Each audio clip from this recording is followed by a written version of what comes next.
Today on Slow Mo, we're going to be looking at one of the most dangerous team sports in the world.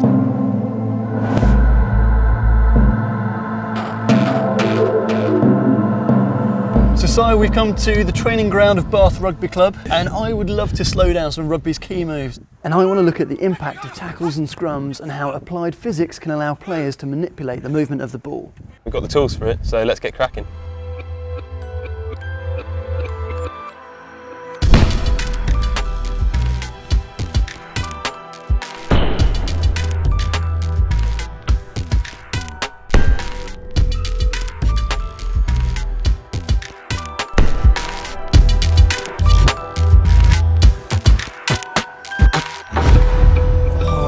That is so painful.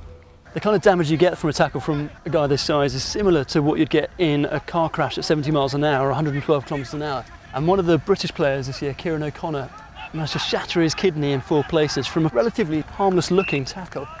Si, want to volunteer? No way. No way. So we're just about to see a scrum. Guys are about to go head to head.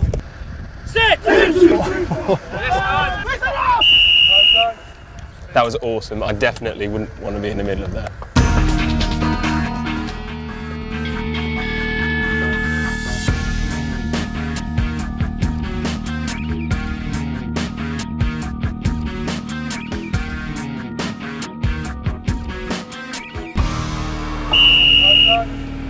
You see the ripples of force going on. Oh yeah. That's awesome. It's about 16,500 newtons, which, to put that in perspective, a crocodile bite's about 16,460, so wow, more than a crocodile bite. That is a lot of force. That's a lot of force. I mean, these guys are enormous, but it's still incredibly dangerous for them. It's actually similar to the impact of muskox who fight to the death to secure a mate. It's like a car crash at 48 kilometres an hour. Their heavy skulls and 4-inch thick helmets of horn help protect their brains, but some bulls do die during these battles. And it really shows just how much force these guys are contending with on the pitch. So mate, we've seen some serious heavy hitting, but what if we flip it around and see what these guys are doing to the rugby ball? That poor rugby ball. Poor rugby ball. It's going to look cool though.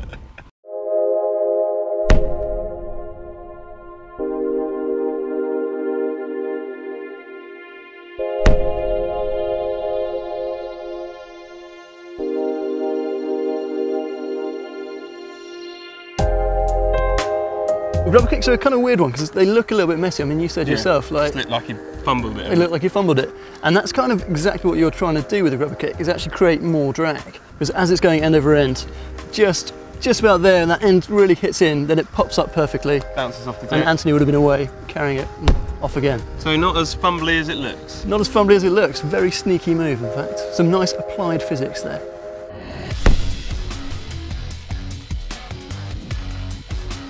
When players kick the ball, they normally kick it with an average of about 1,015 newtons. That's quite a lot of force. Which is quite a lot of force. And so to try and control that, they tend to add a bit of spin and stabilises it and lets it fly in a fairly sort of aerodynamic way.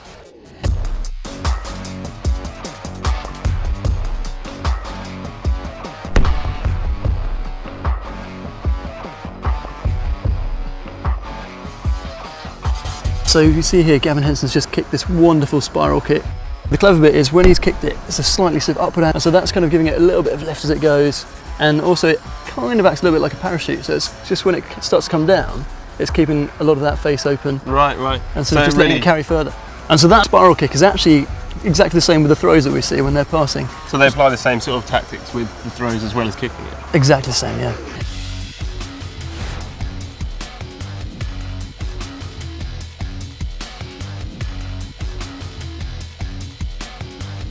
It's been an excellent day today. It's been awesome, really but I've never felt less manly. We have definitely been put to shame. We have. But if you like what you've seen today, please don't forget to subscribe.